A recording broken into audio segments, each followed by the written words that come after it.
Marcos, capítulo 1, nós vamos ler do verso de número 35 a 39. Marcos 1, do 35 a 39. Tendo-se levantado de madrugada, quando ainda estava escuro, Jesus saiu e foi para um lugar deserto, e ali orava.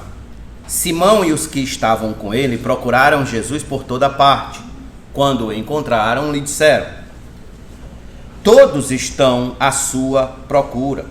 Jesus, porém, lhes disse: vamos a outros lugares, aos povoados vizinhos, a fim de que eu pregue também ali, pois foi para isso que eu vim.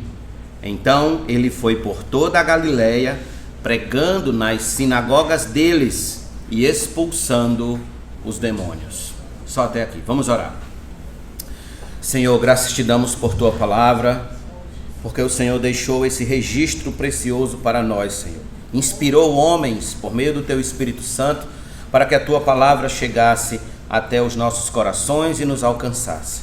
Rogo a Deus, por tuas misericórdias, que o Senhor nos dê luz, entendimento, Senhor, das Escrituras, e assim possamos aplicar a tua palavra à nossa vida para andarmos cotidianamente, Senhor, conformes à imagem do teu Filho. Assim te agradecemos, em nome de Jesus, e todos nós digamos amém. Hoje nós falaremos, meus irmãos, sobre as prioridades de Jesus, as prioridades de Jesus. Estes versículos que nós acabamos de ler, eles marcam o fim das primeiras 24 horas do ministério de nosso Senhor em Cafarnaum. Ele tinha saído da sinagoga, foi para a casa de Simão, e André, ali curou a sogra de Simão. Ao cair da tarde, muitos outros enfermos e possessos demoníacos também foram alvos de sua compaixão, e assim nós chegamos a esse trecho que encerra as 24 horas do ministério de Jesus em Cafarnaum. Nunca percamos de vista que Marcos está escrevendo para cristãos que estão sendo perseguidos pela tirania do imperador romano Nero. Marcos tem interesse que seus primeiros leitores conheçam Jesus agindo com poder sobre as enfermidades e sobre os demônios, revelando com isso que nenhum poder terreno ou satânico é mais poderoso que o poder de Cristo Jesus. Portanto, saber que Jesus é mais poderoso que o próprio inimigo de nossas almas é profundamente animador e consolador diante do que Nero poderia fazer com eles. Além disso, irmãos, Marcos mostra o quanto Jesus é cheio de compaixão por aqueles que sofrem, por aqueles que não podem ajudar a si mesmos, quer seja física, quer seja espiritualmente. Porque, como podemos perceber, Jesus está sempre alcançando os que se aproximam dele nessas duas esferas, na esfera física e na esfera espiritual. Se é que a gente pode fazer essa separação. Bem, a uns Jesus cura das enfermidades, a outros Jesus liberta da tirania dos demônios. E o que é que ocorre? Ocorre que isso é uma profunda novidade na Galileia. Isso é novo, isso é inédito. Essa novidade, obviamente, fez com que o nome de Jesus ficasse famoso, como já vimos em outros textos, por toda a região da Galileia. E a sua popularidade, então, dispara. E seus 30 anos de anonimato acabam. Diante dessa nova fase, nosso Senhor percebeu que as suas prioridades estavam sendo ameaçadas. Que as suas prioridades estavam debaixo de riscos. Que era necessário ter cuidado para não se perder do propósito para o qual ele foi enviado pelo Pai.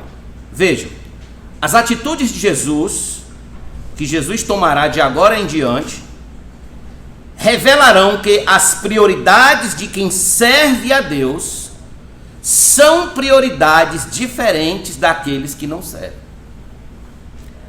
Jesus nos ensinará nesse trecho bíblico, de agora em diante, que as prioridades de quem anda com Deus não são as mesmas prioridades de quem vive apartado de Deus. Pastor, quais são as prioridades de quem anda com Deus? Vamos deixar que o próprio texto vá nos revelando quais são as prioridades de quem anda com Deus. Veja comigo o verso de número 35, por favor. Tendo-se levantado de madrugada, quando ainda estava escuro, Jesus saiu e foi para um lugar deserto e ali orava. Preste-me atenção. Depois de um dia exaustivo, nosso Senhor levanta antes do raiar do sol e procura um lugar deserto para orar. Aqui nós vamos destacar essas duas palavras, deserto e orar. Sempre, irmãos, que nós lermos os textos bíblicos, nós devemos prestar atenção em palavras que se repetem ao longo desses textos. Essas palavras, elas são conhecidas como ecos internos. Ecos internos. Esses ecos internos são palavras que o autor bíblico usa para dar ênfase àquilo que ele quer fixar com mais profundidade na mente do leitor.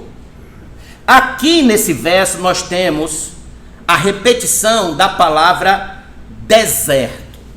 Ou seja, Marcos já usou esta palavra 2 vezes nesse mesmo capítulo.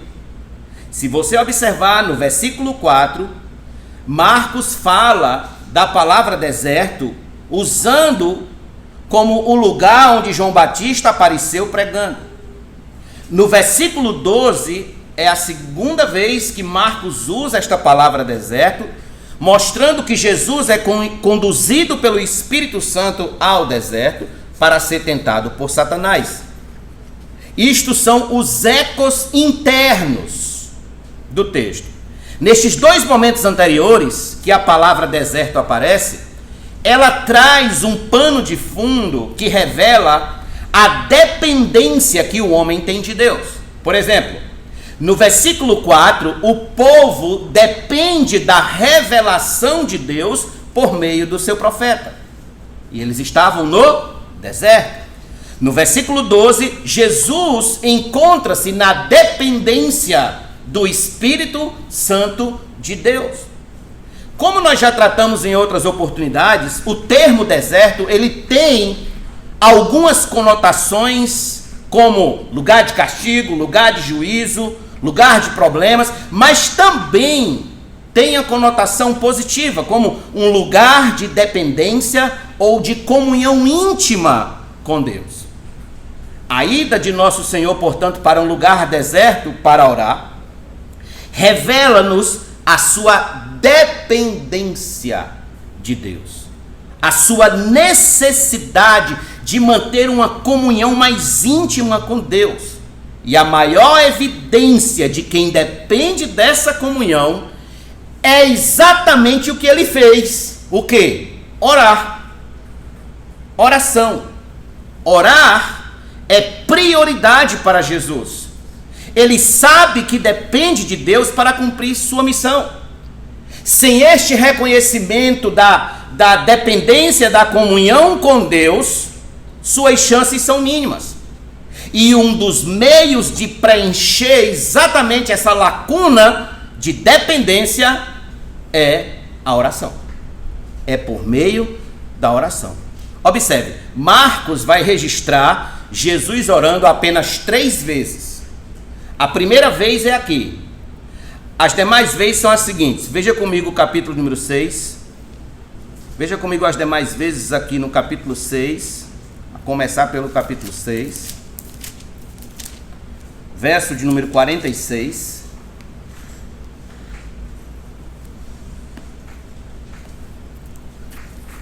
Marcos 6, 46. E tendo-os despedido, ele subiu ao monte para orar. Agora veja no capítulo 14, por favor, Marcos 14, verso de número 32.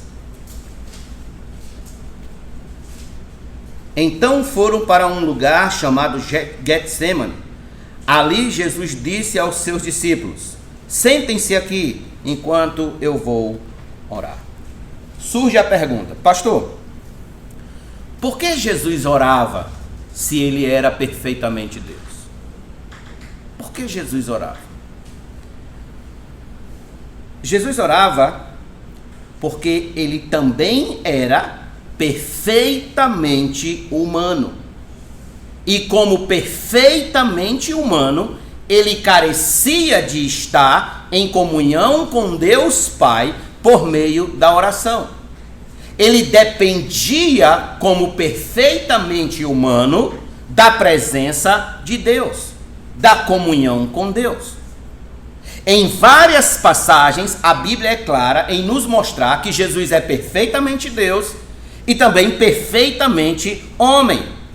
E ele está ensinando que a raça humana precisa se dar conta que depende de Deus. Precisa se dar conta que carece da comunhão com Deus. Igreja Batista Memorial, preste atenção. A vida cristã, ela é uma vida de total e absoluta dependência de Deus. E o modo como evidenciaremos isso na prática é exatamente estando em oração diante do Senhor. Por que a vida cristã é tão indigesta para o homem caído? Por que a vida cristã ela é tão insípida? Ela é tão sem sabor, sem gosto para o homem ímpio, para o homem descrente, para o homem caído? Por quê? Eis aqui a resposta: a oração. Porque a oração, ela joga o nosso ego ao chão. A oração, ela mostra o quanto somos fracos e desvalidos, que precisamos de alguém maior que nós mesmos. Deus sabe que nosso ego é teimoso em querer nos afastar dele. Deus sabe que somos dados à soberba, ao orgulho, a não querer dependermos dele. Deus sabe que somos dados a querer depender apenas de nós mesmos, que buscamos, por meio do nosso intelecto, por meio das nossas posses, a sermos autossuficientes. E o que é orar? Orar é exatamente negar a ideia de super-homem. Orar é declarar nossa pequenez. Orar é declarar nossa humilhação. Orar é declarar nossa real dependência de comunhão com alguém maior que nós, que é Deus. Quando nós compreendemos isso, a oração, ela se torna uma prioridade em nossas vidas. A oração se torna prioridade. Vocês lembram dos irmãos da igreja primitiva? Os irmãos da igreja primitiva, eles perceberam isso logo cedo. Logo cedo. Então, eles ficaram conhecidos como o povo da oração. E em Atos capítulo 2, versículo 42, sabe o que foi que Lucas escreveu a respeito deles? Abra sua Bíblia comigo em Atos 2, por favor. Você com certeza já leu muito esse texto, mas vale a pena repousar os seus olhos sobre ele para fixar mais a sua mensagem. Atos 2, 42. E perseveravam na doutrina dos apóstolos e na comunhão, no partir do pão, agora veja o final, e nas orações.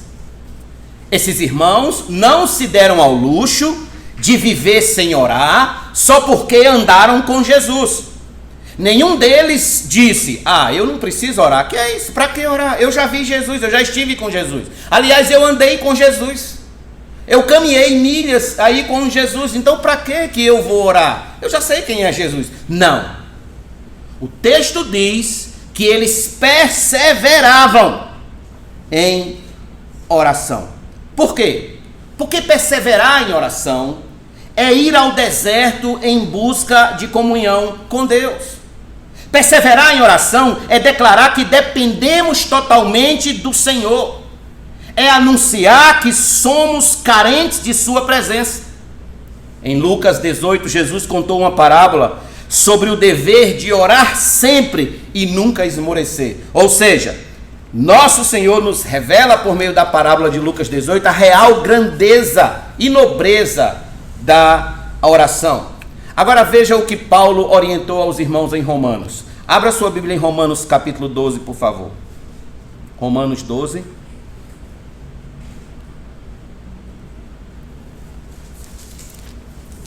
Aliás, vamos observar 3 orientações de Paulo. Primeiro em Romanos 12, versículo número 12.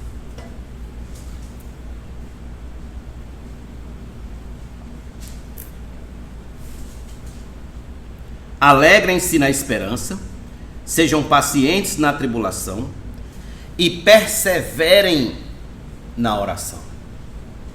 Primeira orientação de Paulo aqui aos romanos a esse respeito.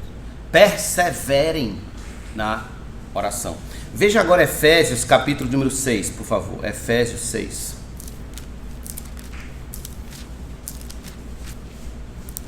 Efésios 6, versículo número 18.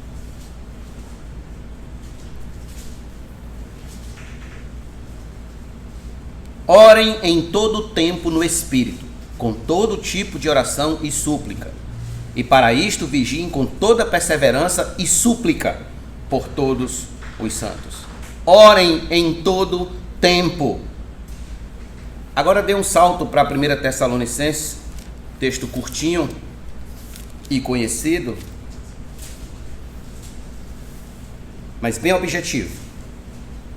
1 Tessalonicenses 5, versículo de número 17.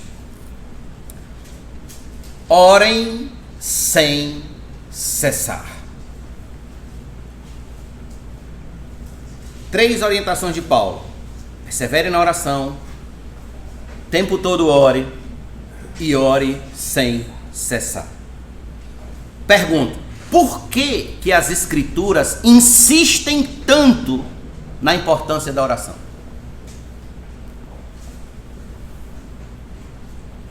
Por quê?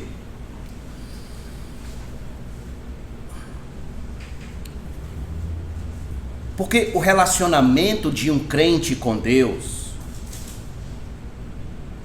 é o relacionamento de um pai com um filho, de um filho com o pai.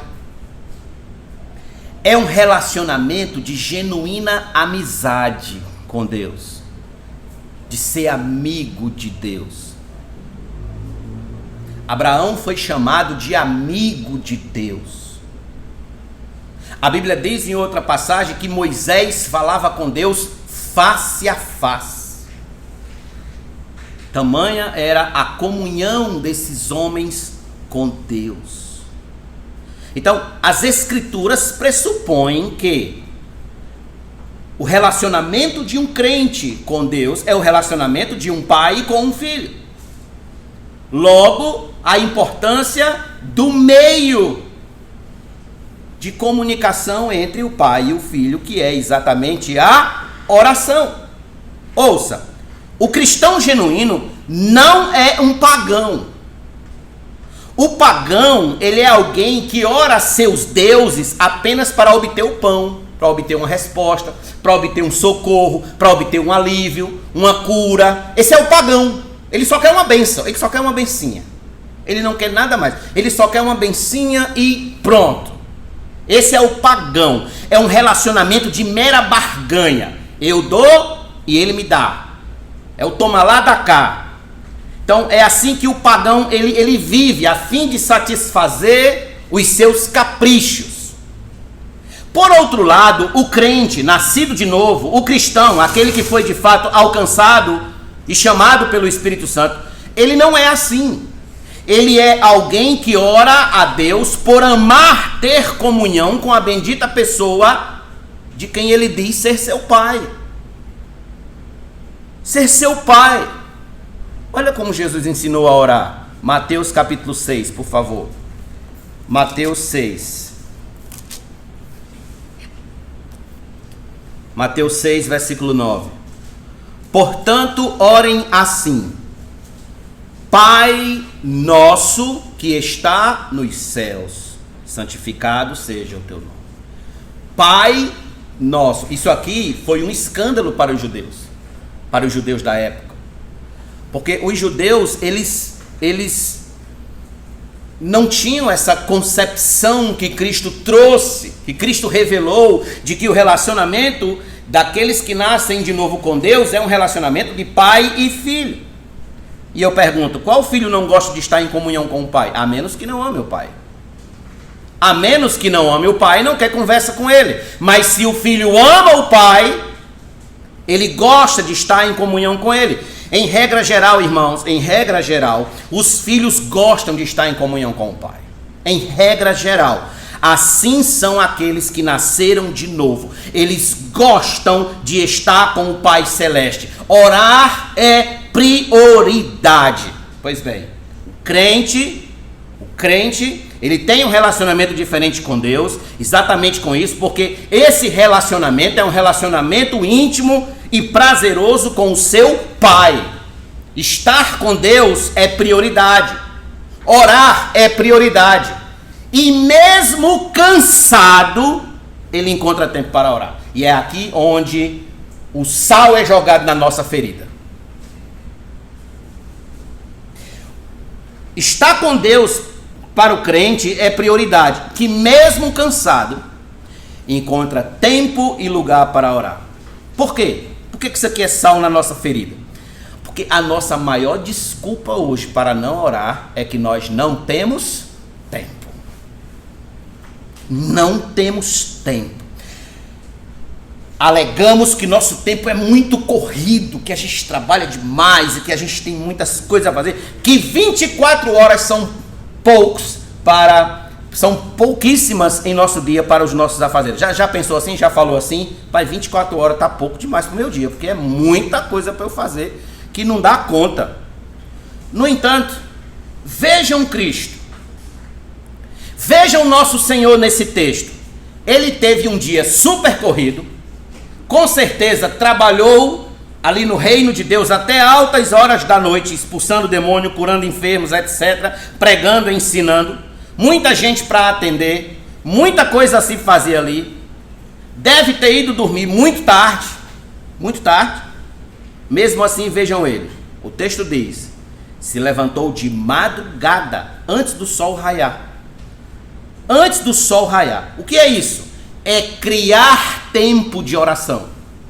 Criar tempo de oração. Orar para ele é prioridade. Prioridade. Assim como Cristo, irmãos, devemos nós lutar contra essa cultura que tenta nos roubar o nosso tempo de oração. Precisamos lutar para criar tempo de oração. Ainda que isso nos custe dormir tarde e acordar mais cedo. E aqui eu me incluo nisso. Quando eu estudei esse texto, eu disse, Senhor, essa mensagem é mais para mim do que para os irmãos que eu conheço. Porque muitas das vezes a gente está justamente pecando aqui, caindo aqui neste ponto. Um dos homens que mais trabalhou na reforma protestante foi Martinho Lutero. Martinho Lutero foi o pivô da reforma. O tempo desse homem devia ser uma loucura. Martinho Lutero tinha que escrever cartas para príncipes, tinha que atender pregadores, os pastores que estavam junto com ele na reforma, organizando o povo de Deus, tinha sua família para dar atenção. Entretanto, vejam as palavras de Martinho Lutero sobre a oração. Ele disse, tenho tanta coisa para fazer, que se não passasse pelo menos 3 horas por dia em oração, jamais seria capaz de terminar tudo. Se eu não fosse capaz de passar, veja, pelo menos 3 horas. Você sabe quantos minutos temos em 24 horas? Em 24 horas nós temos 1440 minutos. 1440 minutos. Sabe quantos segundos? 86.400 segundos. Esta é a contagem de 24 horas do nosso tempo. Pergunto aos irmãos, responda em silêncio no seu coração. Tire esse momento para reflexão. Não é vergonhoso que dentre esses 1440 minutos, a gente não tire 30 minutos para orar ao Senhor? Não é vergonhoso? Eu pergunto, quem é tão ocupado que não possa tirar meia hora por dia para orar? Quem? Quanto tempo gastamos com redes sociais? Quanto tempo gastamos dando atenção a vizinhos, a colegas de trabalho, a amigos, a familiares que ligam para ficar horas e horas conversando lorota? Mas para Deus a gente nunca tem tempo. Jesus está mostrando aqui para nós que não é uma questão de tempo, é uma questão de prioridade. Oração não é uma questão de tempo, é uma questão de prioridade. Perceba, eis aqui uma questão, irmãos, de sabedoria com a administração do nosso tempo. Priorizamos sempre aquilo que é mais caro para nós. Priorizamos sempre aquilo que é mais importante, mais precioso, mais prazeroso. Se orar não é uma de nossas prioridades diárias, muito dificilmente podemos sustentar a tese de que Deus é o mais importante em nossas vidas. Muito dificilmente. Permita-me ler para vocês aqui um trecho que achei no livro Lições aos Meus Alunos, de Charles Haddon Spurgeon, quando ele estava ensinando os seus alunos na escola de pastores, e ele citou o puritano Joseph Alleine. E a esposa de Joseph Alleine escreveu o seguinte sobre Joseph Alleine.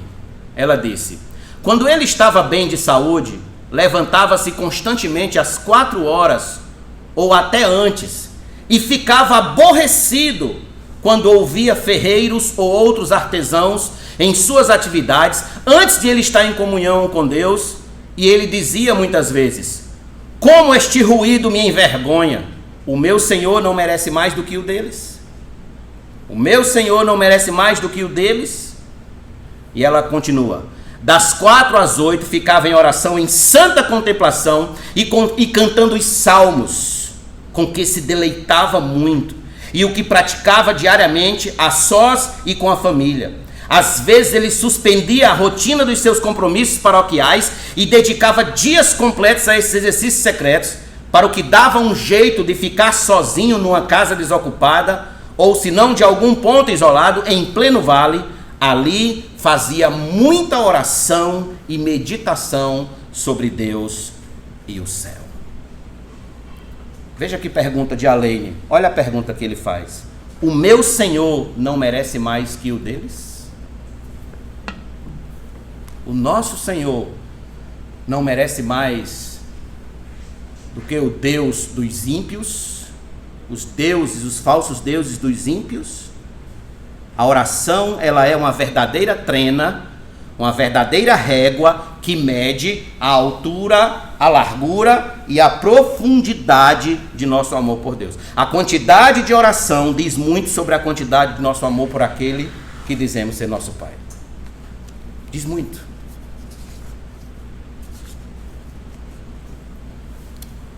Quando Spurgeon, nesse livro aqui, estava aconselhando seus alunos, ele disse: mal podemos imaginar quantas bênçãos perdemos por sermos remissos nas súplicas, e nenhum de nós pode saber como somos pobres em comparação com o que poderíamos ser se vivêssemos mais perto de Deus em oração.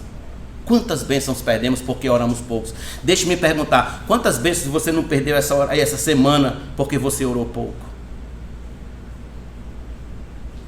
Quantas bênçãos Nós não perdemos esta semana porque fomos negligentes na oração. A oração deve ser a primeira das prioridades do nosso dia. Devemos seriamente considerar isso, irmãos. Hoje é uma noite de reflexão, de autoexame, de autoanálise. E olhar para o exemplo de nosso Senhor e segui-lo.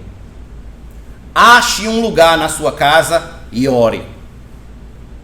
Ache um lugar na sua casa, nem que seja o cantinho do muro. Vá lá para o cantinho do muro, se ajoelhe e ore ao Senhor. Bote uma cadeira, sente e ore.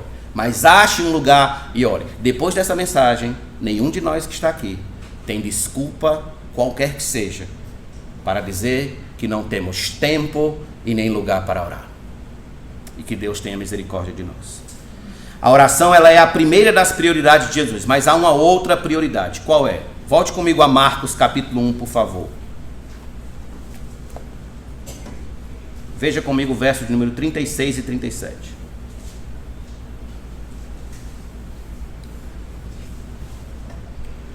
Simão e os que estavam com ele procuraram Jesus por toda parte. Quando o encontraram, lhe disseram: todos estão à sua procura. Permaneça com o texto aberto aí, por favor. A prioridade de Jesus, que veremos aqui nesse trecho, ela é realçada pelos acontecimentos do seu contexto aqui imediato. Jesus está orando num lugar deserto, enquanto Simão e os demais discípulos o procuram de um modo frenético. O procuram freneticamente. Óbvio que depois de tantos e tantos milagres, exorcismos, maravilhas, curas, a multidão estivesse sedenta por mais operações do poder de Jesus. Em outras palavras, aquele que acabou de iniciar seu ministério terreno já está no ápice da fama, no ápice da popularidade, da glória humana. As multidões agora estão procurando ele, querem se encontrar com ele, querem estar com ele. As multidões estão cheias de curiosidades. O texto nos diz que quando Simão encontrou Cristo, ele disse: todos estão à sua procura. Observe essa palavra procura aí no seu texto. A palavra procura no grego, ela tem um sentido de caça. Aquela caça desesperada para encontrar o que se busca. Era assim que o povo estava caçando Cristo. Mas por que eles estavam caçando Cristo? Ouça, não porque eles queriam a Cristo e sua mensagem. Não, eles estavam caçando Cristo porque eles queriam mais milagres, queriam mais curas, mais exorcismos, mais sinais poderosos, etc. É aqui onde a gente vê que Salomão tem razão. Salomão tem razão quando diz que não há nada novo debaixo do sol. O que muitos procuravam de Jesus naquela época é o mesmo que muitos procuram dele hoje. Milagres, curas, maravilhas, sinais. Inúmeros são os que buscam Jesus apenas pelo que ele pode dar: a saúde, o pão, o ouro, uma vida de bem-estar nessa terra. Elas não querem Cristo somente. Se fossem lhes oferecidos apenas Cristo, elas não queriam. Não querem. Como a gente pode ver isso em João capítulo 6. Quando Jesus despede uma multidão inteira e os discípulos chegam para ele e dizem: Senhor, tuas palavras foram duras. E Jesus pergunta: vocês estão me servindo pelo quê? Pelo pão que eu posso dar? Vocês querem ir com eles também? Então Pedro olha para Jesus e diz: não, Senhor, só tu tens palavra de vida eterna. Então ouça, inúmeros são os que superlotam templos, igrejas, estádios, etc., em busca apenas do que Jesus pode dar. Qualquer semelhança que esses buscadores lá do passado tenham com o homem moderno, qualquer semelhança, não é mera coincidência, não é. Isso é pecado. É o homem querer ser feliz sem Deus. Quer as bênçãos de Deus, mas Deus não. Mas Deus não. Responda, seja sincero. Pelo que você veio ao culto hoje? O que te motivou a vir a esse culto? O que você espera receber aqui? Pois bem, após o relato da caça da multidão, Marcos, então, ele registra a ênfase do trecho bíblico no verso 38. Veja o verso 38 comigo. Jesus, porém, lhes disse: vamos a outros lugares, aos povoados vizinhos, a fim de que eu pregue também ali, pois foi para isso que eu vim. Observe. Mais uma vez, Jesus está sendo tentado a desviar o seu foco, a fugir da sua missão, a abraçar um propósito para o qual ele não veio. Jesus está sendo tentado a se beneficiar da fama, da popularidade local, o povo atrás dele, todos procurando ele atrás dele. Isso aqui, na verdade, é uma sutil tentação. Por um instante, imagine só se Cristo tivesse dito: bem, eu mal comecei meu ministério, já estou tendo todo esse sucesso de popularidade, de fama, para que eu vou em outros lugares? Vou ficar por aqui mesmo. Já tenho muitos likes, muitos elogios, muitos compartilhamentos, muitos comentários, vou ficar aqui mesmo. Vou ficar aqui mesmo em Cafarnaum e viver o que tiver de viver com esse povo. Imagine só se Jesus tivesse pensado nessa categoria. Se isso tivesse acontecido, com certeza não teríamos a história da redenção. Não teríamos sido salvos. Entretanto, e graças a Deus por isso, ele não se deixou levar pela sedução da fama, pelos encantos da popularidade, pelo falso brilho dos likes que uma multidão possa dar. Muito pelo contrário, ele disse aos discípulos que precisava ir a outros lugares, definindo com isso a sua prioridade: pregar o evangelho.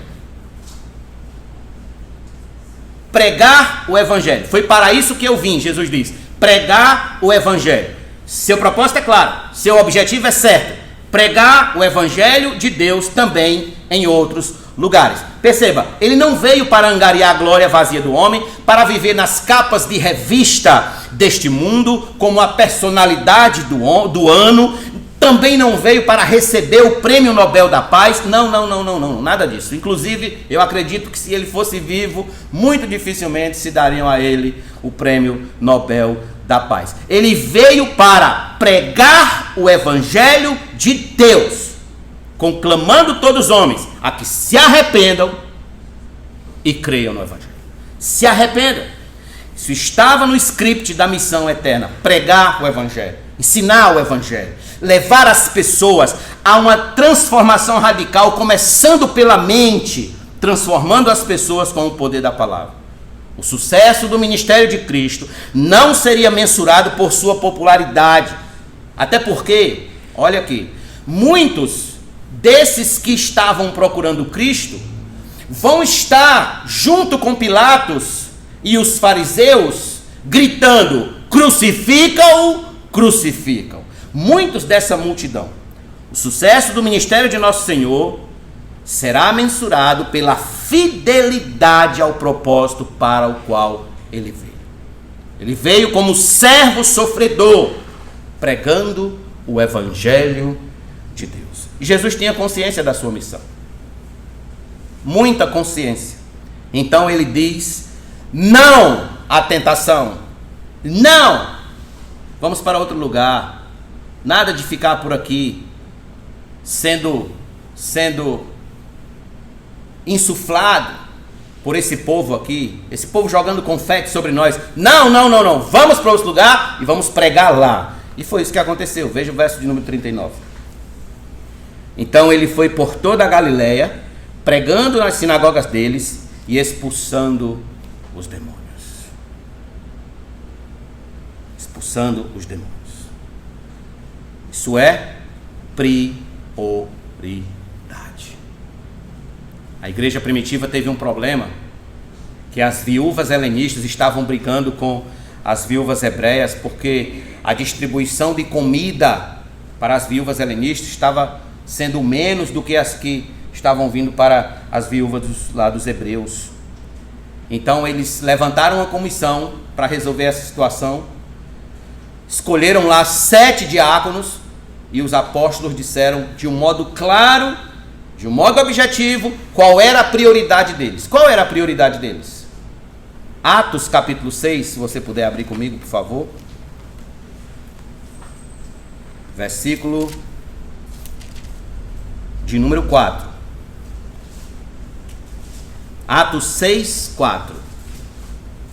Quanto a nós, nos consagraremos à oração e ao ministério da palavra. Isso é prioridade. Na última carta que Paulo escreveu a Timóteo, Paulo disse a Timóteo que Timóteo não se desviasse da missão que recebeu do Senhor. Como era que Timóteo ia manter isso em mente? Então Paulo vai usar uma figura. Paulo vai usar a figura de um militar. E ele diz com as seguintes palavras. Veja 2 Timóteo, capítulo número 2, por favor. 2 Timóteo 2, capítulo número 2, versículo de número 4. Nenhum soldado em serviço se envolve em negócios desta vida, porque o seu objetivo é agradar aquele que o arregimentou ou o recrutou. O que é isso? Prioridade em pregar a palavra. Irmãos, estes exemplos de prioridade nos convocam a duas reflexões. Anote aí. Em primeiro lugar, devemos evitar tudo o que tenta nos desviar de viver segundo a vontade de Deus. Evite tudo que tenta desviar você de viver segundo a vontade de Deus.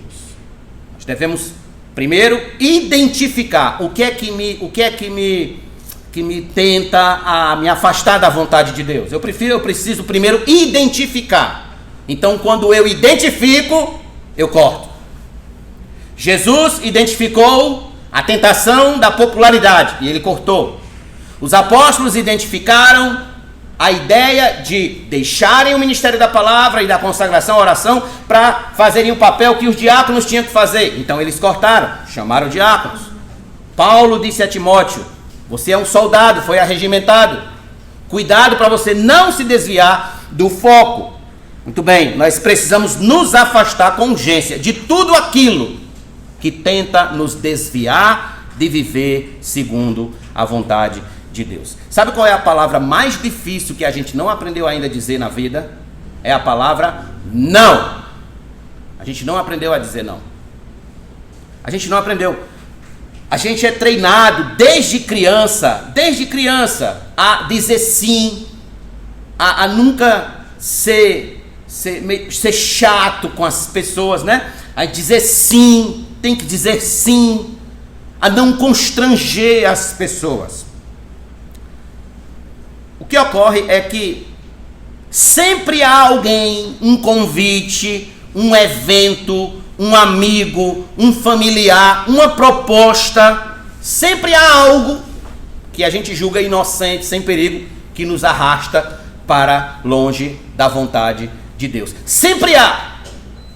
Sempre há. Vocês lembram que eu disse a vocês, é como Billy Graham falou, né? Sempre que a gente pensa em navegar para longe de Deus, Satanás tem sempre um barquinho pronto. Então, quando você quer navegar para longe de Deus, Satanás, está aqui o barquinho, vá. Então, sempre vai ser assim. A gente precisa identificar esse barquinho e tocar fogo nesse barquinho. Fazer como Fernando Cortés fez no México, segundo diz a história, né?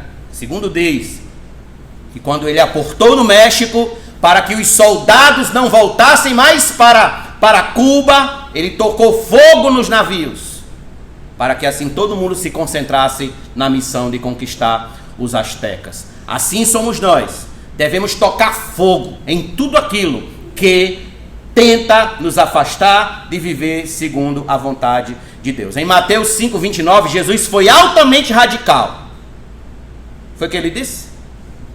Se teu olho direito te faz tropeçar, arranca-o e lança fora. Se a tua mão direita te faz pecar, arranca e lança fora. É preferível entrar no céu faltando o olho e uma mão do que entrar no inferno com os 2 olhos e com as 2 mãos. Eu pergunto, o que você precisa evitar?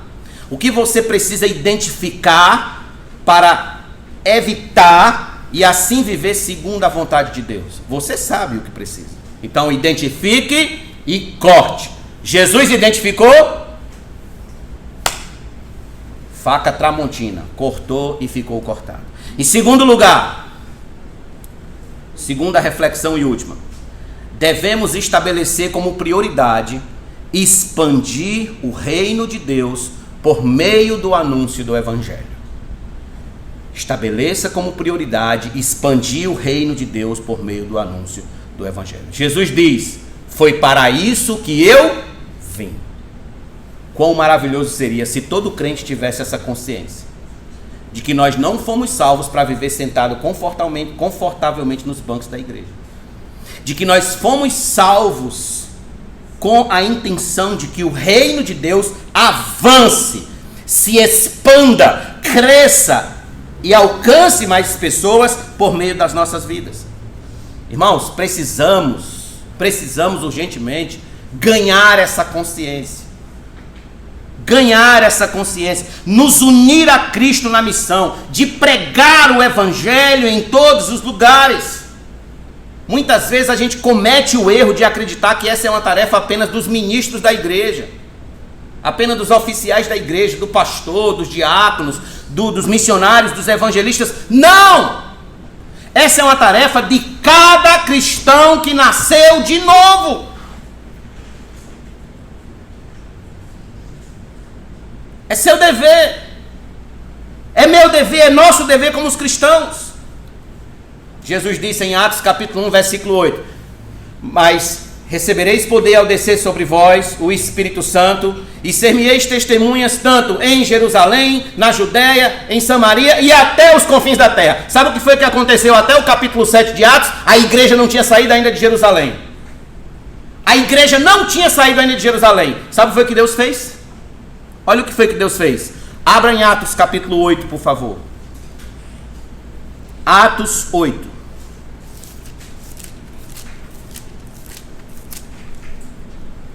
Versículo 1 e 2, versículo 1 e 4, perdão, começando na parte B do versículo 1. Naquele dia teve início uma grande perseguição contra a igreja em Jerusalém. Todos, exceto os apóstolos, foram dispersos pelas regiões da Judéia e da Samaria. Veja o que Deus envia para a igreja, para que ela saia de Jerusalém e vá para a Judéia, Samaria e até os confins da terra. Uma perseguição. Deus envia uma perseguição. E veja como foi que eles foram nessa perseguição. Versículo 4. Enquanto isso, os que foram dispersos iam por toda parte pregando a palavra de Deus. Por toda parte pregando a palavra. O resultado disso é que em menos de 400 anos, todo o Império Romano estava de joelhos ao cristianismo. Deus vai enviar perseguição sobre nós, com certeza, se nós quisermos apenas viver confortavelmente em Jerusalém. Ele vai nos tirar de Jerusalém, vai nos expulsar, vai nos botar para andar e para pregar o Evangelho lá fora. Igreja Batista Memorial, escute isso. Se somos salvos de verdade, se entendemos a cruz de Cristo, se compreendemos a grandeza da salvação que recebemos, não podemos nos calar a respeito dela. Não podemos nos calar. Anunciaremos o Evangelho. Devemos anunciar o Evangelho em todos os lugares que formos. Termos sempre a intenção de ganhar alguns para Cristo. Sempre a intenção. Isso deve permear a nossa cabeça 24 horas. De que forma eu posso ganhar alguém para Cristo? De que forma eu posso pregar o Evangelho? De que forma eu posso ser útil para que o reino de Deus avance por meio do anúncio do Evangelho? Foi para isso que eu vim. Faça da empresa que você trabalha, faça da rua que você mora, faça do grupo da sua família, das suas redes sociais, do seu círculo de amizade, daquele grupo dos primos. Faça de tudo isso o seu campo missionário. Veja neles a oportunidade de pregar também ali, como Jesus disse. Pregar também ali. Estabeleça como prioridade expandir o reino de Deus. Seja alguém que soma com Cristo e não que diminui. Seja alguém que soma. Alguém que ajunta, não que espalha, que ajunta. Amados, a minha oração, como pastor dessa igreja e como crente que sou, a minha oração é que as prioridades de Cristo sejam as mesmas nossas prioridades. E assim possamos cantar como diz o hino 414. Revestidos da couraça de Jesus, como os servos seus e filhos sim da luz, gloriando-nos em Cristo e sua cruz, vamos trabalhar. Os perdidos vamos com amor buscar, aos desesperados vamos declarar que Jesus deseja os homens transformar, ó sim vamos trabalhar. E o refrão diz: acordai, acordai.